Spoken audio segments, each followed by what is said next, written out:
என்னமா தம்பி அந்த அம்மா நான் சொன்னதை நம்புறீங்க? முதல்வர் ஸ்டாலின் தொகுதியில் 4000 போலி வாக்காளர்கள் கண்டுபிடிக்கப்பட்டுள்ளதாக மத்திய அமைச்சர் நிர்மலா சீதாராமன் கூறியது குறித்து செய்தியாளர் எழுப்பிய கேள்விக்கு சபாநாயகர் அப்பாவு பதிலளித்துள்ளார். நடவடிக்கை எடுக்காண்டி பாருங்க, நடவடிக்கை.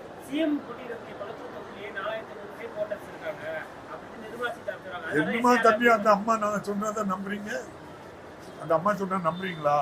அந்த அம்மா தான் சொன்னாங்க, நீட் 1 வருஷத்துக்கு தருவேன், நீங்க அதுக்கு மேலாம் என்கிட்ட கேட்க கூடாது, ஒரே 1 வருஷம் நீங்க எழுதித்தாங்க, கொடுத்தவன் நடந்த. அந்த அம்மா சொன்னதை நம்புவீங்களே தம்பி? அந்த அம்மா நான் சுயமா நடவடிக்கை எடுக்க முடியுமா தம்பி? அந்த அம்மா சுயமா நடவடிக்கை எடுக்க முடியுமா? பாரத பிரதமர் நம்ம உள்துறை அமைச்சர் என்ன சொல்றாங்களோ அதை எடுப்பாங்க, அவ்வளவுதான்.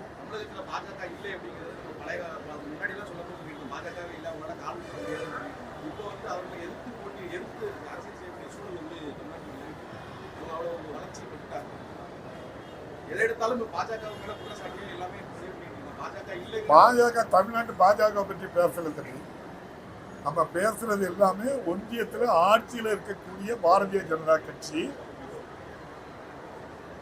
ஏழை மாணவர்கள் 50,000 கோடி ரூபாய் கடன் வாங்கி படிச்ச கடனை தள்ளுபடி பண்ணல. 16 லட்சம் கோடி ரூபாயை கார்பரேட் கம்பெனி, அதுவும் குஜராத் கம்பெனி, அதுவும் குஜராத்துக்காரங்களுக்கு மட்டும், குஜராத்தியா இருந்தா மட்டும்தான் ரைட்டா பண்ணுவாங்க. அப்படி 16 லட்சம் கோடி ரூபாய.